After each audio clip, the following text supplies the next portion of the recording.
A single muscle strain in a single leg just did something no press release, no lawsuit, and no leaked memo could ever do. It put a number on the table that everyone in women's basketball had been quietly avoiding for 2 years. That number is the gap between what the WNBA looks like with Caitlin Clark on the floor and what it looks like without her. And for a league walking into the most consequential labor negotiation in its history, that gap is either the biggest problem it has ever faced or the biggest opportunity to finally tell the truth about itself. Let's start with what actually happens when Clark's name is on a lineup card. Arenas that have sat half full for a decade suddenly need extra security, extra parking, extra staff at the concession stands. Cities that never bothered bidding for a preseason exhibition are now fighting to host a random Tuesday night game in June. Hotels near the venue fill up. Local restaurants see a bump they can't otherwise explain. None of this is new information to anyone who has watched the league over the last 2 seasons, but it's easy to talk about in the abstract. It's much harder to ignore when you can measure it against its absence. That's exactly what happened when Clark went down with a quad injury and was ruled out for roughly 2 weeks. One franchise had already restructured an entire game night around her presence.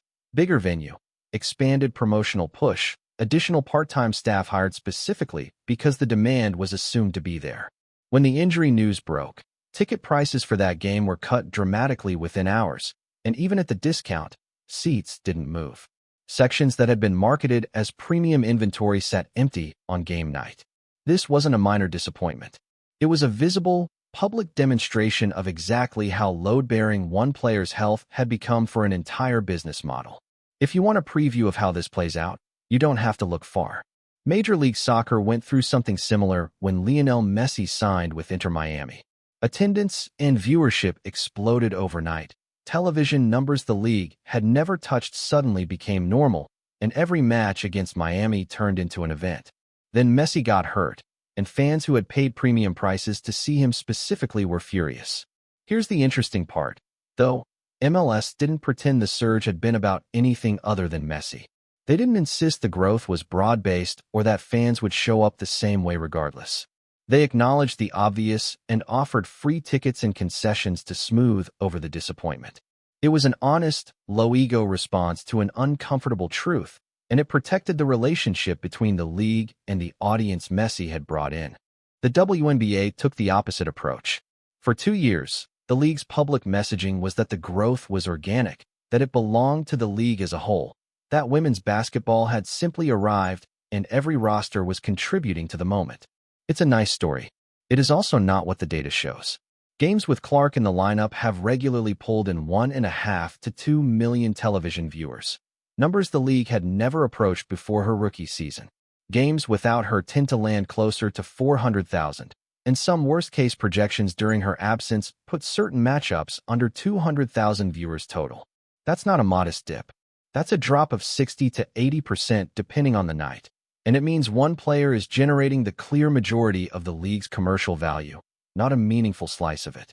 The attendance numbers tell the same story from a different angle. Fever home games with Clark playing routinely sell out a 17,000-seat arena.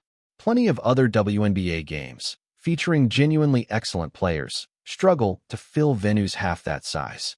When Clark travels for an away game, opposing arenas that normally have visible empty sections suddenly need overflow seating. Take her out of the equation, and those same buildings go right back to their pre-Clark attendance patterns. That's not a sign of a deep, broadly distributed audience. That's a sign of one extremely concentrated draw. Now here's why the timing of all this matters so much. The league's collective bargaining negotiations were already approaching, and players had spent months building a case for substantially better pay and conditions, higher salaries, charter travel instead of commercial flights, better housing support, expanded rosters, childcare assistance. None of these are outrageous demands. Many of them are overdue by any reasonable standard. And players had what looked like a strong hand to play. Record ratings, sold-out buildings, rising merchandise sales, new expansion interest. Then the quad strain happened, and 2 weeks of collapsing numbers handed ownership the single most effective counterargument available. Team owners don't need to dispute 2 years of record growth. They just need to point at what happened the moment one player sat down. If your business can lose 70 or 80% of its audience because of a single training room accident, that's a very difficult foundation on which to justify permanently higher fixed costs across an entire league. There's an uncomfortable layer underneath all of this too.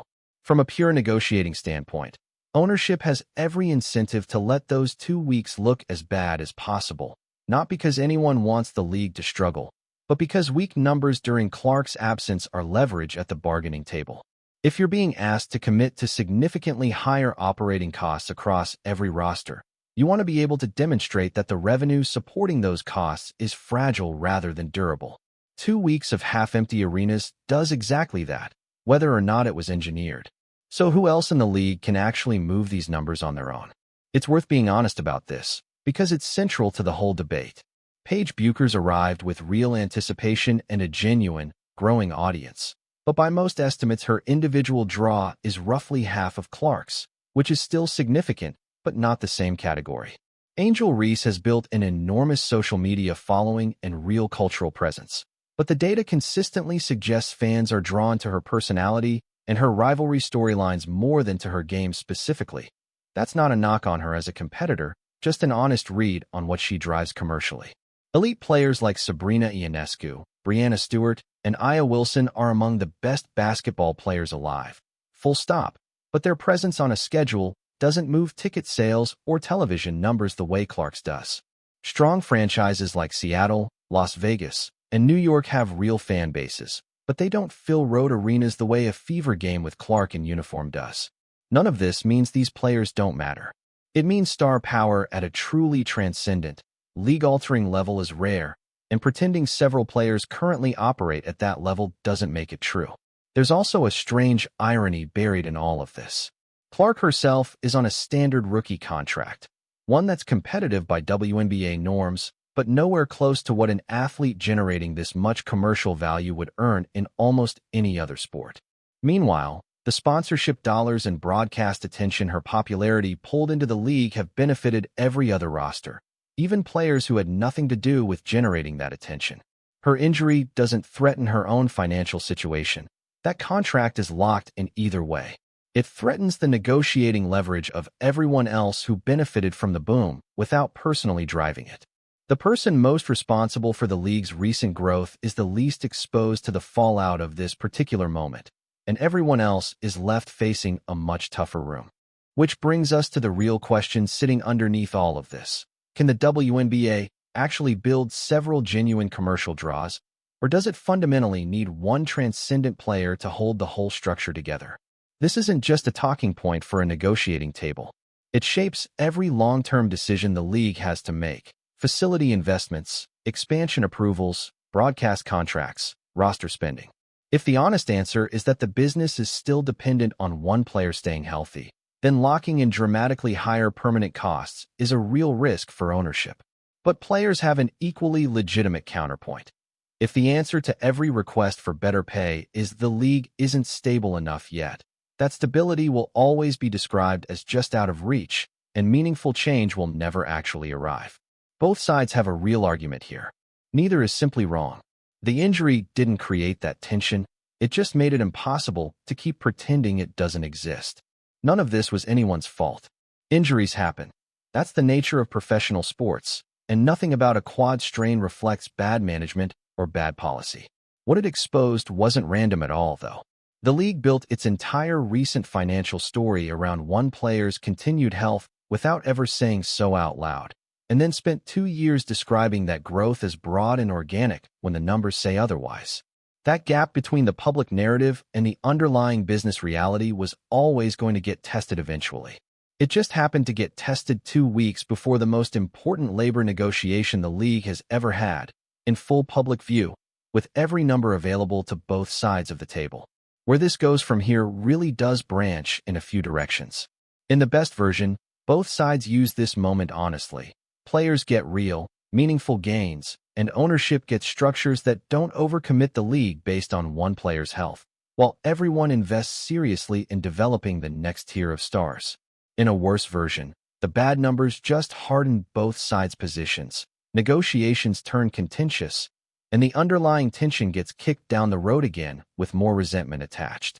And in the version nobody wants to think about, the injury turns out to be more serious than expected, or another one follows it.